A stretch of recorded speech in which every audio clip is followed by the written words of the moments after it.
Hello. आया। हाँ दीजिए तो जवान मैसेज बताओ तो कहाँ तक पढ़ाए थे। मैसेज बताओ कहाँ तक पढ़ाए थे।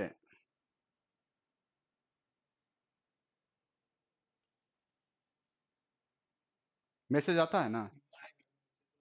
हम्म, कहाँ तक है।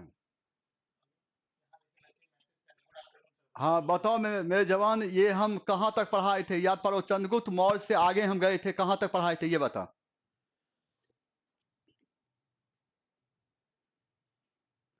हमको तो याद ही है हम आपका हम सुनना चाहते हैं आपके जुआ से।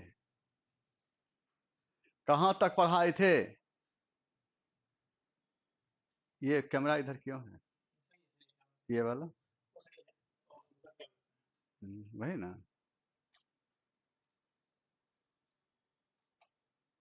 हम्म।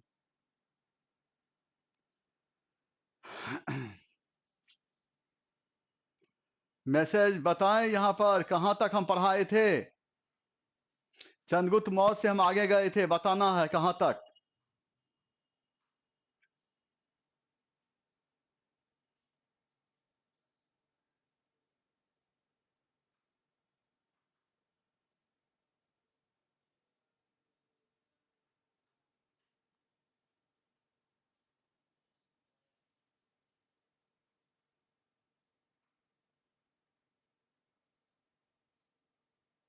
इतना ही लड़का है क्या।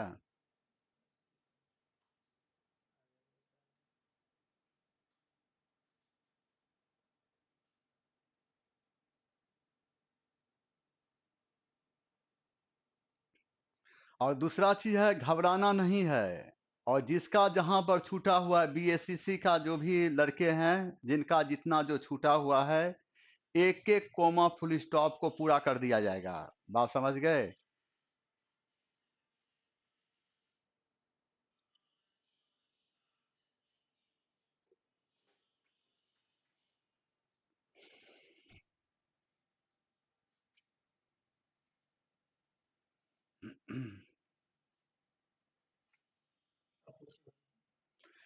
कहां तक पढ़ाए थे।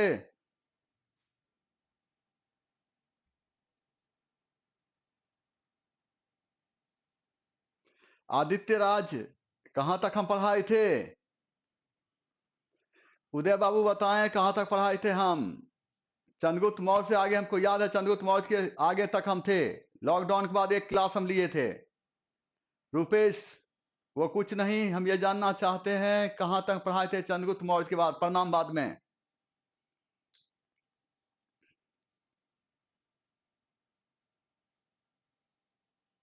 कहां तक थे हम।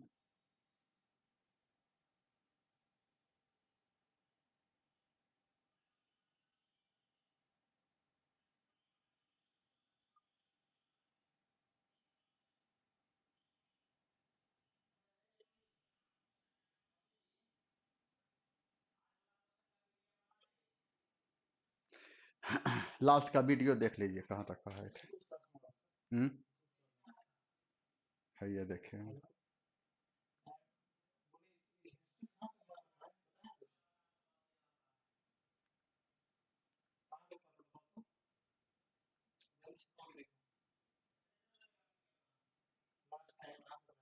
है ये है ना हम रखे हैं प्रणाम।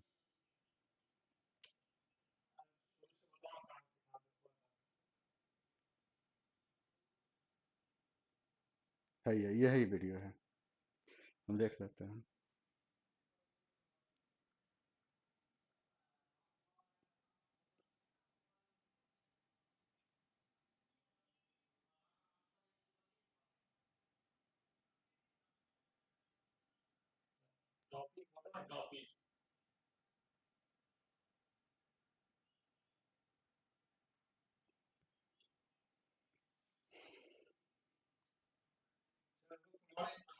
हाँ यहाँ पर है ना।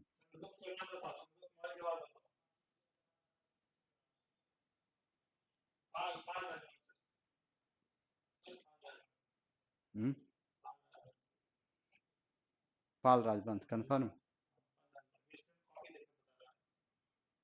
हम्म। दूसरा चीज है कि जो हम पढ़ा रहे हैं जैसे जारी है वो जारी ही रहेगा, और जिसका जहां पर जो छूटा हुआ है।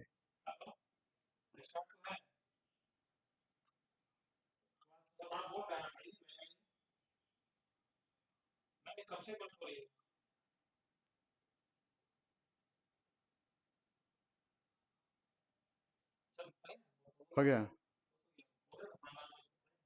देखिए यही है लास्ट वीडियो। हाँ, जो पढ़ा रहे हैं पढ़ें, और जिसका जहां छूटा हुआ है वह एक एक कोमा फुल स्टॉप पूरा होगा। समझ गए बात को? समय मिलेगा तो फिर कुछ हम विशेष आपके लिए भी सोचेंगे।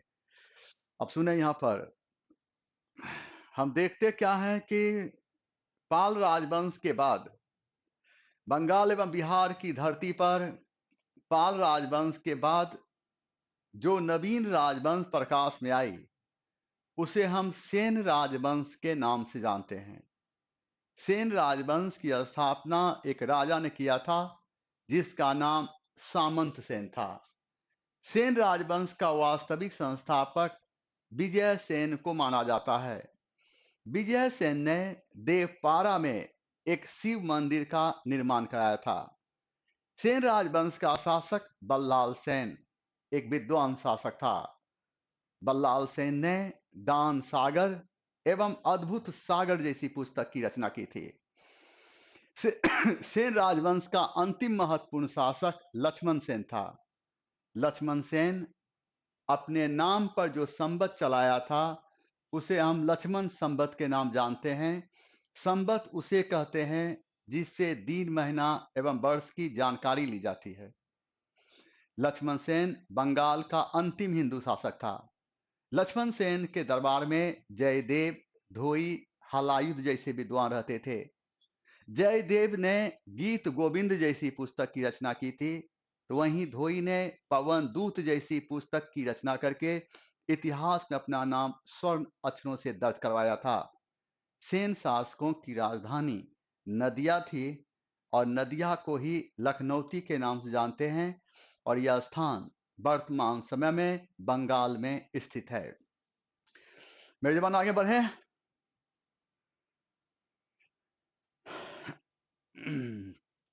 अब हम देखते क्या हैं, और अब हम देखते क्या हैं, वर्धन राजवंश। वर्धन राजवंश की बात करते हैं। वर्धन राजवंश को हम पुष्यभूति राजवंश के नाम से भी जानते हैं। वर्धन राजवंश को हम, ये ऐसी चल रहा है, बहुत गर्मी है।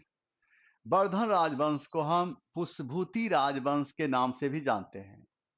पुष्यभूति राजवंश को पुष्यभूति राजवंश के नाम से इसलिए जानते हैं क्योंकि इस राजवंश की स्थापना पुष्यभूति नामक व्यक्ति ने किया था। इसलिए इस राजवंश को हम पुष्यभूति राजवंश के नाम से जानते हैं। पुष्यभूति राजवंश के शासक अपने नाम में टाइटिल वर्धन लगाना प्रारंभ किया था, इसलिए पुष्यभूति राजवंश को हम वर्धन राजवंश के नाम से भी जानते हैं। पुष्यभूति राजवंश के शासक प्रभाकर वर्धन को इतिहास में हम प्रतापशील के नाम जानते हैं। यह हुनों के लिए सर्प के समान था। इसे हुनों के लिए सर्प के समान इसलिए कहा गया क्योंकि यह हुनों का सबसे बड़ा दुश्मन था, और हुन लोग मध्य एशिया के आक्रमणकारी थे। प्रभाकर वर्धन की जब हम बात करते हैं, प्रभाकर वर्धन के दो पुत्र थे, राजवर्धन एवं हर्षवर्धन। राजवर्धन सबसे बड़ा था तो हर्षवर्धन छोटा था। प्रभाकर वर्धन ने अपनी पुत्री राजश्री की शादी कन्नौज के मोकरी वंश के शासक ग्रह वर्मा के साथ किया था। और हुआ यह था कि प्रभाकर वर्धन का बड़ा बेटा राजवर्धन अपने पिता की अनुमति से हुनों के खिलाफ युद्ध लड़ रहा था। चारों तरफ तलवारें चल रही थी, तो फिर युद्ध भूमि चिल्ला रही थी और चीख रही थी। ऐसे समय में किसी ने चिल्लाकर कहा कि राजवर्धन, तुम्हारे पिता की मौत हो गई। राजवर्धन का जो तलवार था यूं ही रुक गया। वह दौड़ते हुए आया अपनी राजधानी थानेश्वर, अपने पिता के चरण को छूकर एक बूंद आंसू बहाता ही कि सुर छा गई। राजवर्धन का एक ऐसी सुर है, लोगों ने कहा चिल्ला कर, ए राजवर्धन, दुश्मनों ने तुम्हारे बहनोई की हत्या कर दी और तुम्हारी बहन राजश्री को पकड़कर कारागार में डाल दिया। राजवर्धन चीखने लगा, अरे रे, अभी अभी हमारी बहन की शादी हुई है, कौन किया है? तो मालवा के शासक देवगुप्त। एक तरफ पिता की लाश, दूसरी तरफ बहनोई की लाश, तीसरी तरफ बहन का दुश्मनों के हाथों में चला जाना। ऐसे समय में राजवर्धन हर्षवर्धन को कहा, मेरे भाई, शासन तुम देखो, इस दुश्मन से हम निपटते हैं। हर्षवर्धन कहा, नहीं भैया, हमारी आयु 15 साल भी नहीं हुई है, हम तो अभी कुछ जानते भी नहीं, हमसे नहीं हो सकता। कहा, सुन, शेर का भाई शेर होता है, शासन तुम देखेगा, दुश्मन से हम निपटते हैं। इस प्रकार राजवर्धन अपना सैनिक अभियान मालवा के शासक देवगुप्त के विरुद्ध किया। जब यह अभियान सफल हो रहा था, तो ऐसे समय में देवगुप्त की सहायता के लिए बंगाल का शासक शशांक आ गया। बंगाल का शासक शशांक आ गया, कहा, मेरे दोस्त, राजवर्धन को हम लोग ताकत से नहीं मार सकते, इसे छल से मारेंगे। और दोनों ने राजवर्धन के सामने आत्मसमर्पण का बहाना किया और कहा, गलतियां हो गई है तो गलती को गलती से जीता नहीं जा सकता, हम आपकी ताकत का सलाम करते हैं और आपकी अधीनता को स्वीकार करते हैं। राजवर्धन को भी लगा बात सही है, जो चीज हो गया अब तो वो वापस तो आएगा नहीं। राजवर्धन को पूरी तरह से विश्वास लेने के बाद खाना खिलाया और कहा, चलिए आराम करने के लिए। जब शहंशाह आराम करने के लिए जाता है अपने कमरे में, तो सेना को लेकर तो नहीं जाता। राजवर्धन सेना को छोड़कर जैसे कमरे में आराम करने के लिए गया, तो बंगाल का शासक शशांक और मालवा का शासक देवगुप्त राजवर्धन के पेट में मार दिया कटार। चीखते हुए राजवर्धन नीचे गिरा और ये चीख थानेश्वर की धरती पर गई। हर्ष झल्ला गया, अरे, ये आवाज तो हमारे भाई का है, शायद किसी ने मार दिया। इस प्रकार राजवर्धन की हत्या के बाद उसका छोटा भाई हर्षवर्धन 606 ईस्वी में थानेश्वर की गद्दी पर बैठा। 606 ईस्वी में थानेश्वर की गद्दी पर जब बैठा, तो हर्ष गद्दी पर बैठने के उपलक्ष्य में एक संवत चलाया था, जिसका नाम था हर्ष संवत। और संवत उसे कहते हैं जिससे दिन, महीना और वर्ष की जानकारी ली जाती है। जब हर्ष गद्दी पर बैठा, तो उसके पास सबसे बड़ी समस्या थी अपनी बहन राजश्री का पता लगाना, क्योंकि राजश्री कहीं भाग गई थी। और हर्ष जंगल जंगल भटक रहा था, चीख रहा था, मेरी बहना, मेरी बहना, मेरी बहना, चीखते चीखते। और वह क्या हुआ, जाकर गिर गया। गर्मी का मौसम था, हर्ष बेहोश होकर नीचे गिर गया। और उसी रास्ते से बौद्ध भिक्षु दिवाकर मित्र आ रहे थे। बौद्ध भिक्षु दिवाकर मित्र ने हर्ष को कहा, तुम्हें क्या हुआ है? हर्ष कहा, हम अपनी बहन को खोज रहे हैं। तो तुम्हारी बहन देखने में कैसी है? तो हमारी बहन देखने में ऐसी है और मैरून कलर की साड़ी पहनी। अरे रे, वो तो बिंदवन में, वो तो बिंदवन में, और बिंदवन में यह लकड़ी में आग लगाकर अब वह जल गई होगी, मत जाओ। यह सुनकर हर्ष दौड़ कर गया तो देखता है कि उसकी बहन अब अग्नि में कूदने ही वाली है। हर्ष कहा, रुक जाओ मेरी बहना, एक बात तो है, बहन लाख मुसीबत में क्यों ना हो, भाई की आवाज सुनकर एक बार पीछे मुड़कर जरूर देखेगी। जैसे राजश्री पीछे मुड़कर देखी, हर्ष आ गया और हर्ष अपनी बहन को पकड़ लिया। कहा, मेरी बहना, क्या करने जा रही हो, क्या करने जा रही हो? राजश्री अपने भाई के सीने में सट कर रोने लगी, बोली, भैया, ये जिंदगी को समाप्त करने दीजिए, अब बताइए ये जिंदगी किस काम का रहा। हर्ष अपनी बहन को रोते हुए देखकर स्वयं रोने लगा। कहा कि बहना, अभी तक के जिंदगी में कोई ऐसा वक्त याद दिला दो, हम तुम्हारी बात नहीं माने हों, हम तुम्हारी बात नहीं माने हों। बहना, पूरी बात सुन लो, उसके बाद तुम्हें अच्छा लगता है कि अग्नि में कूदकर जिंदगी समाप्त कर देने से तुम्हें खुशी मिल जाएगी, तो फिर तुम ऐसा ही कर लेना, हम रोकर अपनी बहन को याद कर लेंगे। देखो, पिता की मौत हो गई, दुश्मनों ने हमारे बहनोई को मार दिया, हमारे भाई को मार दिया, तुम भी अपनी अग्नि में जिंदगी समाप्त कर देती हो, तो फिर तुम्हारा भाई किसके सहारे जिंदा रहेगा? तुम्हारे मरने से पहले तुम्हारा भाई मरेगा। यह सुनकर राजश्री रोने लगी। हर्ष अपनी बहन की आंखों की बहती हुई आंसू को छूकर भरोसा दिलाया, जिन लोगों ने मेरी बहना की आंख में आंसू दी है, कल का सूरज नहीं देखेगा। हर्ष अपनी बहन को कंधा पर उठाकर रात के 12 बजे कन्नौज की धरती पर आया और कन्नौज की धरती पर हुई मंत्रिमंडल की बैठक। और इस बैठक में निर्णय लिया गया कि कन्नौज की गद्दी पर हर्ष स्वयं बैठे, क्योंकि राजश्री का कोई संतान नहीं था। हर्ष स्वयं कन्नौज की गद्दी पर नहीं बैठकर अपनी बहन राजश्री को बैठा दिया और राजश्री को प्रशासनिक कार्यों में सहयोग देने के लिए अपनी राजधानी थानेश्वर से बदलकर कन्नौज ले गया।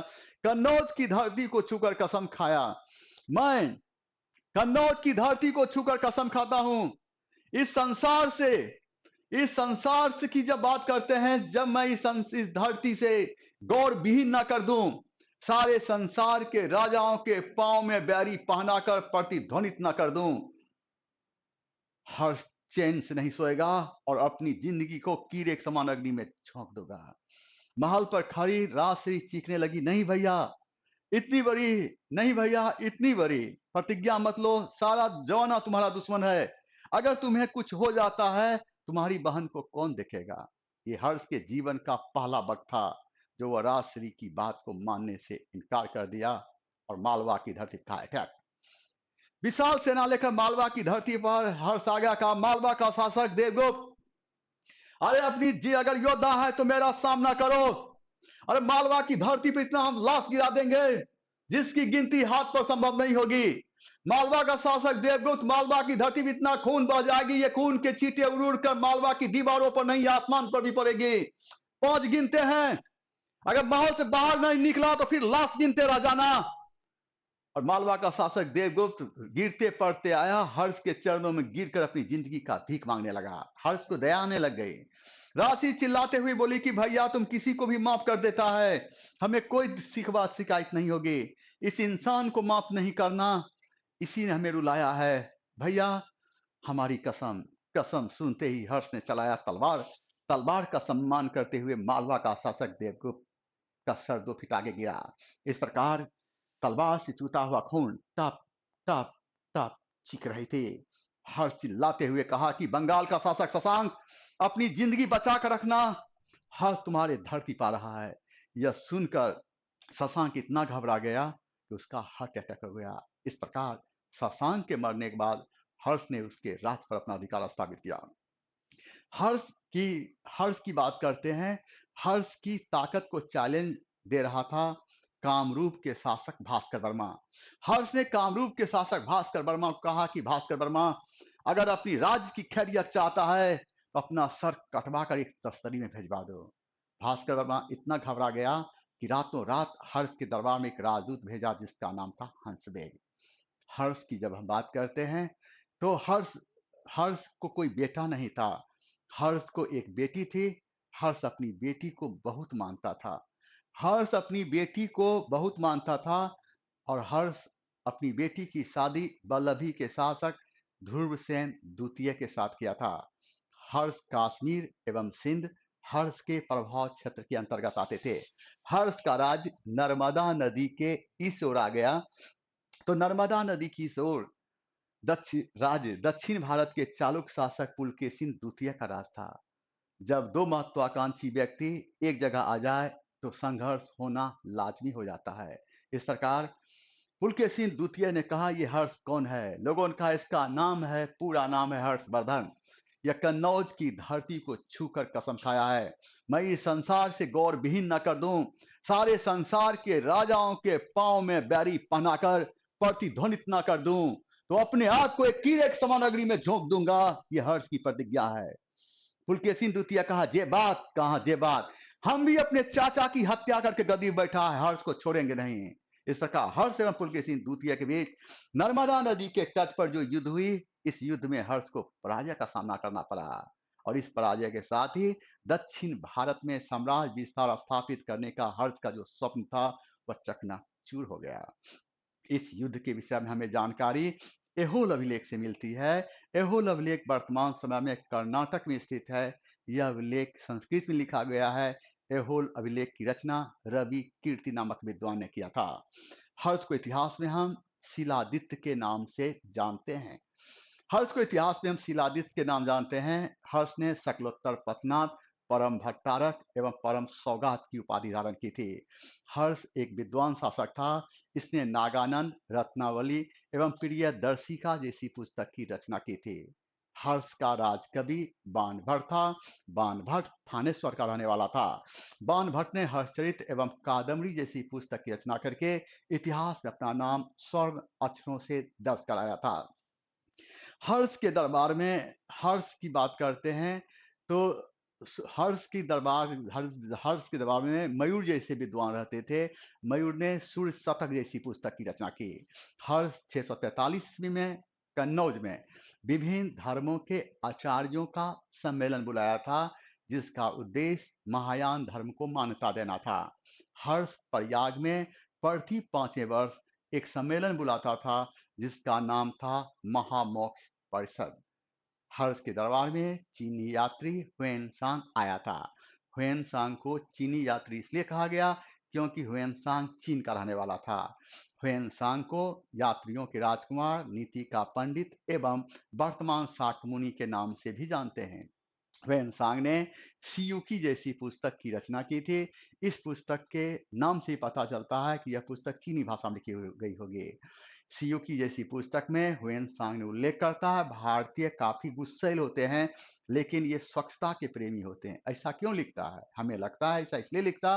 हुएनसांग चीन से आया था। वह चीनी भाषा में ड्रेस पूछा होगा, चू चू चू चू चू चू, कोई मारा होगा, कोई एक लपड़ चू चू चू चू करता है, इसलिए वो लिखता है भारतीय काफी गुस्सैल होते हैं। हुएनसांग के मित्र हुई ने हुएनसांग के जीवनी जैसी पुस्तक की रचना की। चीन के सम्राट ताइत्सुंग ने हर्ष के दरबार में एक राजदूत भेजा था, जिसका नाम हुआंग हुत्से था। इसके आने से पहले 647 ईस्वी में हर्ष की मौत हो गई। हर्ष को इतिहास में हम द्वितीय अशोक के नाम जानते हैं, लेकिन ऑप्शन में हर्ष और कनिष्क दोनों रहे, तो इसका आंसर होगा हर्ष। हर्ष के नहीं रहने पर इसका आंसर होगा कनिष्क। ऐसा इसलिए इस क्वेश्चन को लेकर विवाद है। हम देते हैं मात्र 2 मिनट का विराम, फिर हम आते हैं। ठीक है।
ठीक है, कोई दिक्कत है जवान को? द मैसेज पढ़ने दे। मोहित दीक्षित, कहाँ गए गुरुजी? गुरुजी कहाँ जाएगा रे जवान? सहनसा कहाँ जाता है? 5 मिनट हो गया सर। अच्छा ठीक है sir, I am big fan of you. हाँ मेरा पूरा रे रुपेश। ओके, साउंड कम है। साउंड पूरा कीजिए। गजब मेरे जवान, प्रणाम सर। साउंड कम है। आज का पूरा क्लास डलवा दीजिए। गुड आफ्टरनून, प्रणाम सिकंदर सर।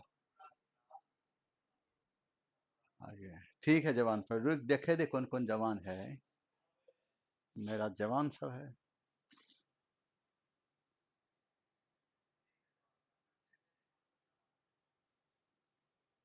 हम्म,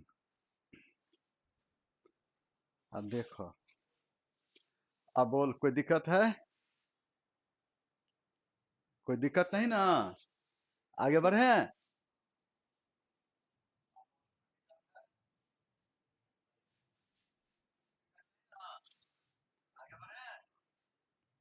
अब देखो, हम राजपूत काल निकालते जाओ। राजपूत काल,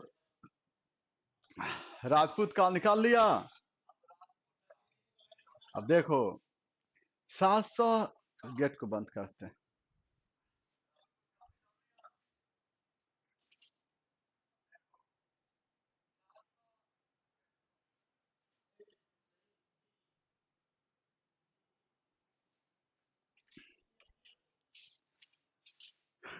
अब देखें, राजपूत काल की जब हम बात करते हैं, 750 ईस्वी से लेकर 1200 ईस्वी तक के काल को, 750 ईस्वी से लेकर 1200 ईस्वी तक के काल को इतिहास में हम राजपूत काल के नाम से जानते हैं। और हुआ यह था, एक बार परशुराम क्रोध में आ गए। क्रोध में उठाने के आने के बाद हाथ में उठा लिए फरसा, और पूछ पूछ कर एक एक क्षत्रिय को काटना शुरू किया। तुम भी क्षत्रिय है, तुम भी क्षत्रिय है। सारे के सारे क्षत्रिय को मार दिया। उस समय राजा बनने का काम क्षत्रिय ही करता था। उस समय राजा बनने का काम क्षत्रिय ही करता था। जब क्षत्रिय नहीं रहा तो राजा नहीं रहा, राजा नहीं रहा तो प्रशासन नहीं चली, और प्रशासन नहीं चली तो चारों ओर अव्यवस्था छा गई। इस तरह के अव्यवस्था से तंग आकर वशिष्ठ मुनि ने राजस्थान के आबू पर्वत पर यज्ञ किया। और राजस्थान के आबू पर्वत पर यज्ञ किया, और उस यज्ञ कुंड से 4 योद्धा को निकाला। मंत्र पढ़ कर मारे युग को, ओम भ्रूम भ्रूम भ्रूम निकला। हा हा हा हा, तो कौन है? तुम परमार है।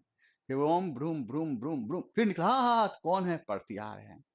इस प्रकार चंद्रवरदाई की रचना पृथ्वीराज रासो से पता चलता है कि वशिष्ठ मुनि ने राजस्थान के आबू पर्वत पर यज्ञ किया था। इस यज्ञ कुंड से 4 योद्धा को निकाला था। वो थे प्रतिहार, परमार, चौहान एवं सोलंकी। अब हम बात करते रहे प्रतिहार। प्रतिहार को हम गुजर प्रतिहार के नाम जानते हैं। प्रतिहार को हम गुजर प्रतिहार के नाम से इसलिए जानते हैं क्योंकि प्रतिहार लोग गुजर शाखा से संबंधित थे। इसलिए प्रतिहार को हम गुजर प्रतिहार के नाम जानते हैं। प्रतिहार लोग अपने को लक्ष्मण का वंशज मानते थे, जो राम के दरबार में द्वारपाल का कार्य करते थे। जो राम के दरबार में द्वारपाल का कार्य करते थे, पहरा देने का काम करते थे, इसलिए इन्हें प्रतिहार कहा गया। गुजर प्रतिहार का सर्वप्रथम उल्लेख एक अभिलेख में हुआ जिसका नाम है एहोल अभिलेख। गुजर प्रतिहार राजवंश की स्थापना एक राजा ने किया था जिसका नाम था नागभट्ट प्रथम। गुजर प्रतिहार राजवंश की बात करते हैं। गुजर प्रतिहार राजवंश की जब हम बात करते हैं तो गुजर प्रतिहार वंश के शासक वत्सराज ने, गुर्जर प्रतिहार राजवंश के शासक वत्सराज ने गुर्जर प्रतिहार वंश की बात करते हैं तो वत्सराज ने कन्नौज पर आक्रमण करके त्रिपक्षीय संघर्ष की शुरुआत की। त्रिपक्षीय संघर्ष को हम त्रिपक्षीय संघर्ष के नाम से इसलिए जानते हैं क्योंकि यह संघर्ष 3 राजवंश के बीच हुई थी। वह 3 राजवंश कौन-कौन थे? पाल राजवंश, उसके बाद पाल राजवंश, गुर्जर प्रतिहार राजवंश एवं दक्षिण भारत के राष्ट्रकूट राजवंश। इस प्रकार गुर्जर प्रतिहार वंश के शासक वत्सराज ने कन्नौज पर आक्रमण करके त्रिपक्षीय संघर्ष की शुरुआत की। त्रिपक्षीय संघर्ष को त्रिपक्षीय संघर्ष के नाम से इसलिए जानते हैं क्योंकि यह संघर्ष 3 राजवंश के बीच हुई थी। वह 3 राजवंश कौन-कौन थे? पाल राजवंश, गुर्जर प्रतिहार राजवंश और दक्षिण भारत के राष्ट्रकूट राजवंश। गुर्जर प्रतिहार वंश की बात करते हैं तो प्रश्न ये उभरता है कि गुर्जर प्रतिहार राजवंश की जब हम बात करते हैं तो फिर ये प्रश्न उभरता है कि ये कन्नौज की धरती की क्या खासियत थी? कन्नौज की धरती की क्या खासियत थी जो कि कन्नौज के लिए इतने खून खराबा हो गए? बात यह थी कि कन्नौज की धरती का कृषि के साथ साथ व्यापारिक दृष्टि से भी महत्ता थी और व्यापारिक कृषि के साथ साथ व्यापारिक दृष्टि से महत्ता थी। तो कृषि की महत्ता अधिक होने के कारण यहाँ की कृषि की उत्पादकता बहुत अच्छी थी और कृषि की जब उत्पादकता अच्छी थी तो विशाल संख्या में कन्नौज की धरती पर सेना रखा जा सकता था क्योंकि सेना को खिलाने के लिए अनाज मिल जाते। नंबर 2 प्रश्न ये उभरता है तो कन्नौज की महत्ता के बारे में दुनिया वालों को कब पता चली? तो कन्नौज की महत्ता के बारे में दुनिया वालों को तब पता चली जब हर्षवर्धन अपनी बहन को प्रशासनिक कार्यों में सहयोग देने के लिए अपनी राजधानी थानेश्वर से बदलकर कन्नौज ले गया था। जब वो अपनी राजधानी थानेश्वर से बदलकर कन्नौज ले गया था तो फिर दुनिया वालों को कन्नौज की महत्ता के बारे में पता चली। गुर्जर प्रतिहार वंश के शासक नागभट्ट द्वितीय ने कन्नौज पर आक्रमण करके कन्नौज को जीत लिया और इसे अपनी राजधानी बनाया। इस प्रकार हम कह सकते हैं त्रिपक्षीय संघर्ष की शुरुआत गुर्जर प्रतिहार वंश के शासक वत्सराज ने किया था, तो वहीं त्रिपक्षीय संघर्ष का अंत गुर्जर प्रतिहार वंश के शासक नागभट्ट द्वितीय ने किया था। गुर्जर प्रतिहार राजवंश का सबसे प्रसिद्ध राजा राजा भोज था। यानी गुर्जर प्रतिहार राजवंश का सबसे प्रसिद्ध राजा मिहिर भोज था और मिहिर भोज वैष्णव धर्म में आस्था व्यक्त करते हुए आदि वराह की उपाधि धारण किया था। आदि वराह की वही उपाधि धारण करते थे जो वैष्णव धर्म को मानने वाले होते थे। गुर्जर प्रतिहार राजवंश की जब हम बात करते हैं तो गुर्जर प्रतिहार राजवंश के शासक महेंद्र पाल के दरबार में राजशेखर जैसे विद्वान रहते थे। राजशेखर ने काव्य मीमांसा एवं विदशाल भंजिका जैसी पुस्तक की रचना की थी। गुर्जर प्रतिहार राजवंश के शासक महिपाल के शासनकाल में अरब यात्री अलमसूदी भारत आया था। अरब यात्री अलमसूदी भारत आया था। इसने गुर्जर प्रतिहार को अरबी भाषा में अलगुजर एवं राजा को बोरा कहकर संबोधित किया। जब राजा को कहा अरबी भाषा में बोरा, सभी लोग मारने लगे। अरे राजा को बोरा कहता है, तो पता चला अरबी भाषा में राजा को बोरा ही कहा जाता है। हाँ मेरे जवान, बोल कैसे हो? मेरे जवान कुछ तो बोलो। आगे बढ़े हम।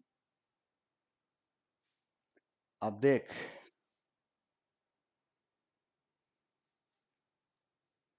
अब देखो गहरवाल राजवंश। जब हम गहरवाल राजवंश की जब हम बात करते हैं तो गहरवाल राजवंश की जब हम बात करते हैं तो गहरवाल राजवंश की स्थापना एक राजा ने किया था जिसका नाम था चंद्रदेव। गहरवाल राजवंश की स्थापना एक राजा ने किया था जिसका नाम था चंद्रदेव। गढ़वाल शासकों की प्रारंभिक राजधानी काशी थी। बाद में कन्नौज को राजधानी बनाया गया। गढ़वाल राजवंश के शासक गढ़वाल राजवंश के शासक गोविंद के दरबार में लक्ष्मीधर जैसे विद्वान रहते थे और लक्ष्मीधर ने कृत कल्पत रु जैसी पुस्तक की रचना की थी। गढ़वाल राजवंश का सबसे प्रसिद्ध शासक जयचंद्र था। जयचंद्र की पुत्री का नाम संयुक्ता थी और संयुक्ता एवं चौहान वंश के शासक पृथ्वीराज चौहान के बीच कुछ लखपट था। तो जयचंद सोचा कि हम अपनी बेटी की शादी करवा देते हैं, ना रहेगा बांस ना बाजेगी बांसुरी। संयुक्ता की शादी के लिए स्वयंवर लगाया गया। संयुक्ता की शादी के लिए स्वयंवर लगाया गया और इस स्वयंवर में भारत के सारे छोटे बड़े राजा शामिल हुए थे, लेकिन पृथ्वीराज चौहान को नहीं बुलाया गया। जब पृथ्वीराज चौहान को पता चला तो वो रातों रात आए, बनौटा घोड़ा पर सवार होकर और चढ़ गए स्वयंवर के ऊपर और चीखते हुए बोले कि इस स्वयंवर में हमसे ज्यादा योग्य दूल्हा कोई हो ही नहीं सकता। यह कहकर हाथ बढ़ाए तो संयुक्ता भी हाथ बढ़ा दी। इस प्रकार पृथ्वीराज चौहान संयुक्ता को घोड़ा बैठाकर लेकर भाग गए। जयचंद्र कहा, ठीक है पृथ्वीराज चौहान, याद रखना तुम भी राजपूत है तो हम भी राजपूत हैं। याद रखना तुम भी राजपूत है तो हम भी राजपूत हैं, और इस अपमान को कभी नहीं भूलेंगे। यही कारण था पृथ्वीराज चौहान एवं जयचंद्र के बीच शत्रुता का। जब मोहम्मद गोरी पृथ्वीराज चौहान के राज पर आक्रमण किया तो यही सोचकर जयचंद पृथ्वीराज चौहान का साथ देने से इनकार कर दिया। हम देखते हैं जब मोहम्मद गोरी जयचंद्र के राज पर आक्रमण किया तो जयचंद्र ने कहा कि मोहम्मद गोरी उन दिनों को भूल गया जब पृथ्वीराज चौहान से जब तुम युद्ध कर रहे थे। अगर हम साथ दे देते पृथ्वीराज चौहान का तो तुम युद्ध भूमि मारे जाते। मोहम्मद गोरी कहा, नहीं मेरे दोस्त, हम नहीं भूले। ये कमबख्त तलवार कोई रिश्ता को नहीं पहचानती। यह जब तलवार चलती है तो जिंदगी अपने आप खामोश हो जाती। हम नहीं विरोध करते मेरे दोस्त, ये तलवार विरोध करती। यह कहकर मोहम्मद गोरी चंदावर की धरती पर चलाया तो जयचंद्र भी सेना लेकर चंदावर की धरती पर चलाया।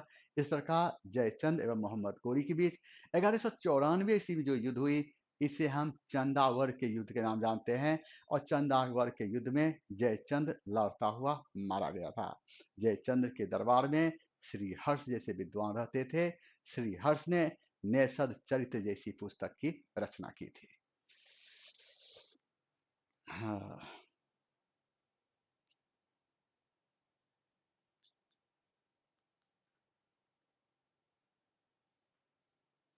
ठीक मेरे जान, बोलो अब, बात करो। आज यहीं तक पढ़ाएंगे, पहला दिन है यहीं कल।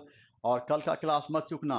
कल पृथ्वीराज चौहान और मोहम्मद गोरी होगी। 4 बांस 24 गज, अंगुलस प्रमाण, एते पे सुल्तान है, मत चूको चौहान। कल बात करेंगे हम तराइन युद्ध का, समझ गए। इसलिए क्लास में उपस्थित रहना जरूरी है। ये अगर सोचते हैं कि बाद में भी वीडियो देख लेंगे, लेकिन बाद में वीडियो देखने की कोई मजा नहीं है। जब क्लास लेते रहे तब आप हमसे जुड़ते हैं, उसकी बात कुछ और होती। ठीक है मेरे जवान, कुछ अपना विचार व्यक्त करो। क्या कहीं कोई दिक्कत भी हो रही है? पूरा बढ़िया से पढ़ा रहे हैं, और जहां किसी का जो भी चीज छूटा हुआ होगा और उसके लिए घबराना नहीं, कोमा फुल स्टॉप पूरा कर दिया जाएगा। समझ गए? हाँ,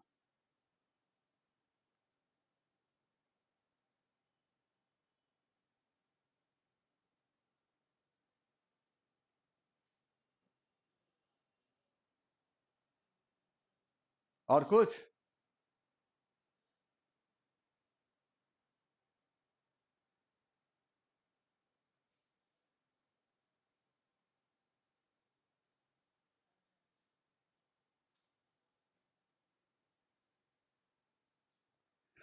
और काफी वक्त मिला है, और अभी बहुत सारा वक्त है आपके पास।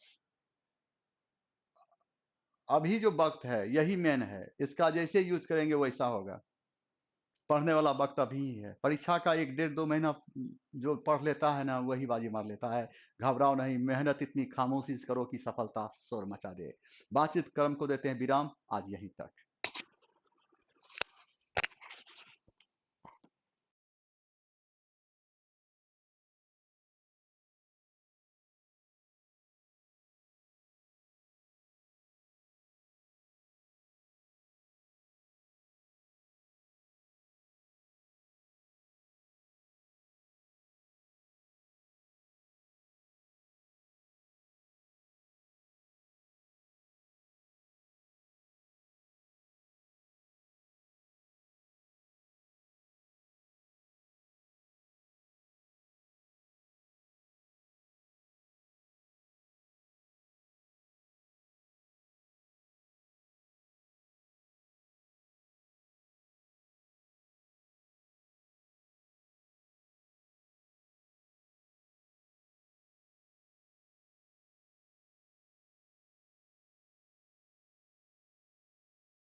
ओके बच्चों, तो आज का क्लास आप लोग का कंप्लीट हुआ।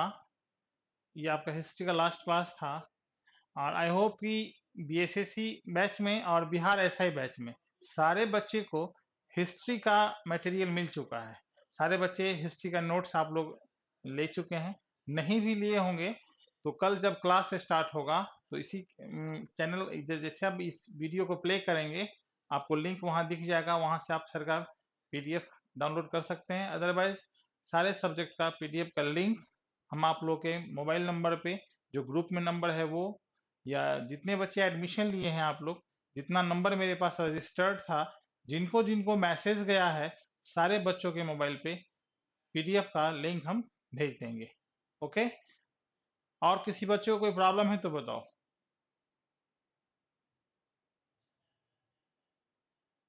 कमेंट कीजिए।